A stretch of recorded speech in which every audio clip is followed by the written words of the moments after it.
झोपी गेलेल्यांना जागा करण्याची हीच योग्य वेळ आहे. फडणवीसांची एक्सपोज. फडणवीस कोणता मोठा गौप्यस्फोट करणार याकडे लक्ष. नुमानींची वोट जिहादची क्लिप देवेंद्र फडणवीसांनी सभेमध्ये ऐकवली. दंगलीमधल्या मुस्लिम आरोपींना सोडण्याची उलेमांची मागणी महाविकास आघाडीला मान्य. देवेंद्र फडणवीसांचा महाविकास आघाडीवरती गंभीर आरोप. भाजपचे नेते आशिष शेलार यांची वोट जिहादवरती एक्सपोज. पर्सनल लॉ बोर्डाचे सज्जाद नुमानींचे व्हिडिओ शेअर केले. 2 दिवसांपूर्वी नुमानींनी महाविकास आघाडीला दर्शवला होता पाठिंबा. आशिष शेलारांच्या व्हिडिओला काँग्रेसचं सुद्धा व्हिडिओच्या माध्यमातून प्रत्युत्तर. काँग्रेसचे नेते सचिन सावंत यांनी शेअर केला व्हिडिओ. आशिष कुरेशीजी असं म्हणत व्हिडिओमधून टोला. भविष्यामध्ये इसिसचे अतिरेकी काँग्रेसचे कार्यकर्ते झाले तर आश्चर्य वाटणार नाही. हुसेन दलवाईंनी केलेल्या वक्तव्यावरती शिवसेनेच्या आमदार मनीषा कायंदेंचं प्रत्युत्तर.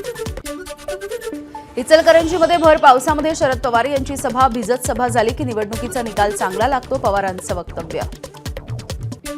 शरद पवार यांची पावसामधली सभा ही परिवर्तनाची. या सभेच्या नंतर पुन्हा महाविकास आघाडीचं सरकार येईल, ही काळ्या दगडावरची पांढरी रेघ आहे. शरद पवार यांच्या पावसामधल्या सभेवरती निलेश लंके यांची प्रतिक्रिया. शरद पवारांच्या सभेचं नियोजन करणारा व्यक्ती कुठे पाऊस पडणार ते बघून सभेचं नियोजन करतो. शरद पवार यांच्या पावसामधल्या सभेवरती विनोद तावडे यांचा टोला.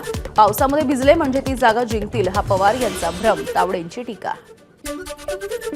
पावसामध्ये सभा घेत असल्यामुळे शिराळ्यामधून सत्यजित देशमुख निवडून येणारच. पावसामध्ये सभा घेणं हे शुभ संकेत असल्याचं काही नेत्यांचं म्हणणं. नाव न घेता देवेंद्र फडणवीसांचा शरद पवारांना टोला. देवेंद्र फडणवीस यांचं मानसिक संतुलन बिघडलंय. संजय राऊत यांची टीका. फडणवीसांचं राजकीय अस्तित्व संपत चाललंय म्हणून त्यांच्यावरती मानसिक परिणाम झालाय. राऊतांचं वक्तव्य. शरद पवार यांनी कधीही कोणताही पक्ष फोडला नाही, पक्ष चोरला नाही किंवा चिन्ह सुद्धा चोरलं नाही. हे सगळं फडणवीसांनी केलं. जयंत पाटील यांची टीका. लाडकी बहीण योजनेमधून 1,500 रुपये देण्याला विरोध नाही, पण 1,500 रुपयांपेक्षा लाडक्या बहिणींना सुरक्षेची अधिक गरज आहे. कोल्हापूरमधल्या चंदगड विधानसभा मतदारसंघातल्या सभेमध्ये पवारांचं वक्तव्य. ईडीच्या भीतीमुळे जे लोक आम्हाला सोडून गेले त्यांच्या फायली भाजपनं बाजूला ठेवल्या. शरद पवारांची हसन मुश्रीफ यांच्यावरती टीका. तर यंदा हसन मुश्रीफांना पाडायचं म्हणजे पाडायचं, पवार यांचं आवाहन. शरद पवारांच्या आज रायगड आणि फलटणमध्ये सभा. आदिती तटकरे यांच्या श्रीवर्धन मतदारसंघामध्ये शरद पवार यांची सभा. आचारसंहिता भंग केल्याप्रकरणी आदित्य ठाकरेंच्या विरोधात तक्रार. आचारसंहितेच्या काळामध्ये धोबीघाट आणि मुंबईमधल्या अनेक इमारतींमध्ये सीसीटीव्ही बसवल्याचा आदित्य ठाकरेंवर आरोप.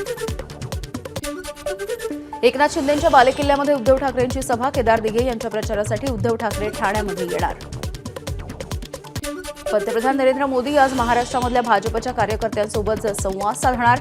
माझा बूथ सर्वात मजबूत या संवादाच्या अंतर्गत नमो ॲपवरून मोदी संवाद साधणार. महायुतीनं वाढवला प्रचाराचा जोर. राज्यामध्ये आज एकनाथ शिंदे, फडणवीस आणि अजित पवार प्रत्येकी 4 सभा घेणार. काँग्रेसचे नेते राहुल गांधी आज विदर्भाच्या दौऱ्यावर. अमरावतीच्या धामणगाव आणि चंद्रपूरमधल्या चिमूरमध्ये राहुल गांधींची सभा. काँग्रेसच्या नेत्या प्रियंका गांधी आज महाराष्ट्रात. शिर्डीमध्ये साईबाबांच्या दर्शनानंतर प्रियंका गांधी घेणार संयुक्त प्रचार सभा. कोल्हापूरमध्ये सुद्धा सभेचं आयोजन. आंध्र प्रदेशचे मुख्यमंत्री चंद्राबाबू नायडू आज महाराष्ट्राच्या दौऱ्यावर. महायुतीचे नेते मिलिंद देवरा यांच्या प्रचारासाठी चंद्राबाबू नायडू वरळीमधल्या प्रचार रॅलीमध्ये सहभागी होणार. मनोज जरांगे आज छगन भुजबळ यांच्या येवला मतदारसंघाच्या दौऱ्यावर. येवल्यामधल्या विविध गावांना जरांगे भेट देणार. आदित्य ठाकरेंचा कार्यकर्त्याच्या बाईकवरून प्रवास. सभेच्या ठिकाणी पोहोचण्यासाठी उशीर होत असल्यामुळे ठाकरेंनी बाईकवरून गाठलं सभेचं ठिकाण. सभेच्या नंतर आदित्य ठाकरेंचा वर्सोवा ते घाटकोपर मेट्रोने प्रवास. मुंबईकरांसोबत साधला संवाद. आदित्य ठाकरेंच्या बालहट्टापायी मुंबईमधील अनेक प्रकल्प त्यांच्या सरकारनं थांबवले होते. धारावी पुनर्विकास प्रकल्पामधल्या नागरिकांनी आता ठरवायचं की त्यांना नव्या घरांमध्ये जायचंय की तसंच राहायचंय. श्रीकांत शिंदे यांची आदित्य ठाकरेंवर टीका. आदित्य ठाकरे यांनी वरळीमधल्या विकास कामांना फक्त ब्रेक लावायचं काम केलं. अनेक उद्योगांना ब्रेक लावल्यामुळे ते उद्योग राज्याबाहेर गेले. शिवसेनेचे खासदार मिलिंद देवरा यांचा आदित्य ठाकरेंवर निशाणा. ठाकरेंच्या हातामध्ये असलेली मशाल लोकांची घरं पेटवणारी आहे. शिवसेनेचे खासदार श्रीकांत शिंदेंची जहरी टीका. राजकारण गढूळ करायचं शिंदे पितापुत्रांचं काम आहे. मनसेचे आमदार राजू पाटील यांची मुख्यमंत्री शिंदेंसह खासदार श्रीकांत शिंदे यांच्यावर टीका. सिल्लोडमधील गुंडगिरी रोखण्यासाठी भाजपनं साथ द्यावी. मतभेद असले तरी तुमच्याशी बोलण्यासाठी आम्ही तयार. सिल्लोडमधल्या सभेमधून उद्धव ठाकरेंची भाजपला साथ. उद्धव ठाकरेंना सुरुंगामध्ये टाकण्याची वेळ आली आहे. मंत्री अब्दुल सत्तार यांची ठाकरेंवर टीका. ठाकरेंना मुख्यमंत्री पदावरून काढल्यामुळे त्यांच्या मनामध्ये राग आहे. सत्तारांची प्रतिक्रिया. नांदगाव मतदारसंघामध्ये उद्धव ठाकरेंची सभा. आमदार पाहिजे की डाकू पाहिजे, ठाकरेंची आमदार सुहास कांदेंवरती टीका. गद्दारांच्या पापाचा घडा फोडून त्यांना तुरुंगामध्ये कांदे सोलायला पाठवणार, ठाकरेंची टीका. मालेगाव विधानसभा मतदारसंघामध्ये शिवसेना शिंदे गट विरुद्ध ठाकरे गट अशी लढत. विधानसभा निवडणुकीमध्ये गद्दारांचा भुसा पाडणार, गद्दारांना गाडल्याशिवाय राहणार नाही, उद्धव ठाकरेंचा दादा भुसेंना टोला.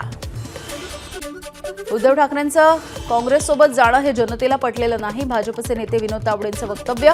कलम 370 परत आणण्यासाठी उद्धव ठाकरेंचा काँग्रेसला पाठिंबा आहे का, तावडेंचा सवाल. विधानसभा निवडणुकीमध्ये महायुतीला स्पष्ट बहुमत मिळणार, भाजपचे नेते विनोद तावडे यांचा विश्वास. वंचित, एमआयएम आणि बंडखोरांमुळे मतांचं विभाजन होईल, तावडेंचं वक्तव्य.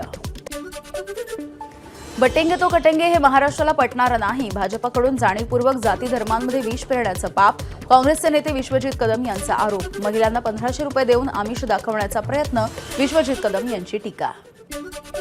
पालघरमध्ये भाजपचे नेते रवींद्र चव्हाण यांनी घेतली महायुतीच्या पदाधिकाऱ्यांची बैठक. प्रचाराचा आढावा घेत पदाधिकाऱ्यांना केल्या सूचना. गोंडगोवारी समाजाची देवेंद्र फडणवीसांसोबतची चर्चा सकारात्मक. मतदानावरती बहिष्कार टाकण्याचा निर्णय मागे घेत गोंडगोवारी समाजाचा फडणवीसांना जाहीर पाठिंबा. हिंगोलीमध्ये केंद्रीय गृहमंत्री अमित शहा यांच्या बॅगांची तपासणी. संत नामदेव कवायत मैदानावरती हेलिकॉप्टरमधल्या बॅगा भरारी पथकानं तपासल्या. बीडच्या आष्टी मतदारसंघामध्ये खासदार सुप्रिया सुळे यांच्याही बॅगांची तपासणी. मेहबूब शेख यांच्या प्रचारासाठी आलेल्या सुळेंच्या बॅगांची भरारी पथकानं केली तपासणी. एक है तो सेफ हेच्या आणि बटेंगे तो कटेंगेच्या घोषणा देतात, पण महिला सुरक्षेविषयी कोणीही बोलत नाही, असदुद्दीन ओवेसींची मोदी आणि योगींवर टीका. एबीपी माझा, उघडा डोळे बघा नीट.